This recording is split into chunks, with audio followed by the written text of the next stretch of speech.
No último vídeo que eu fiz sobre modalidades que podem ser jogadas em tabuleiros e com peças de xadrez padrão, eu apresentei uma variante elaborada por um conhecido, a variante Blau. Então hoje eu vou apresentar uma variante que eu elaborei. Afinal, de vez em quando eu também sou inventor. Tá? Eu chamo essa variante de xadrez trunfo.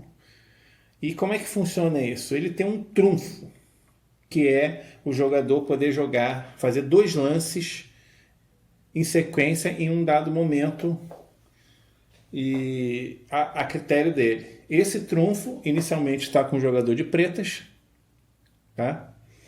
E em algum momento ele pode falar assim, vou usar o trunfo, e faz 2 lances na sequência.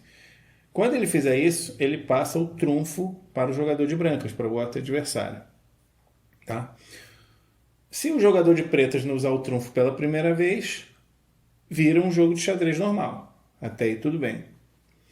Por outro lado, eles podem ficar a cada jogada passando o trunfo de um lado para o outro, jogando 2 a 2 lances, certo? E vai ser um jogo totalmente diferente, sempre de 2 em 2 lances. Tá?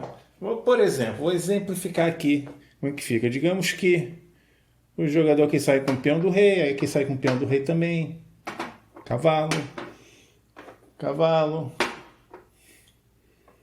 bispo, e aí o jogador de pretas nesse momento resolve jogar com seu trunfo. Então ele vai fazer um movimento, vai apresentar o trunfo, vai entregar o trunfo para o adversário e vai fazer o movimento seguinte. E é assim que funciona. Certo?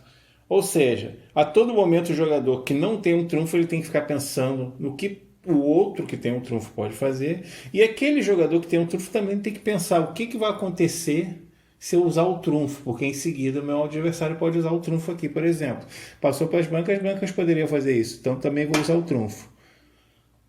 E faz 2 lances seguidos, ganhando aqui um peão em uma posição bem interessante. Tá? Basicamente é isso. O resto, todas as outras regras são iguais.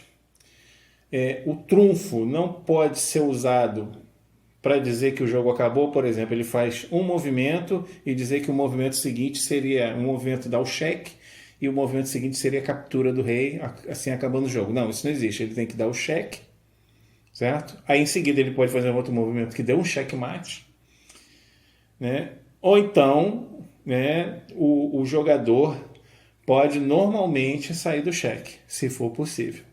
Tá? Aqui, por exemplo, ele fez 2 movimentos e o jogador de pretas pode sair do cheque. Certo? Digamos que seja uma condição em que com um movimento só não iria sair do cheque. Se ele tiver o trunfo, ele pode usar o trunfo para sair do cheque. Tá? Do mesmo modo que pode usar o trunfo para fazer o peão andar, fazer 2 movimentos sem ter a captura en passant. Tá? É assim, é uma ideia que eu tive. Para falar a verdade, não dá para saber se funciona tão bem. Eu vou testar ainda.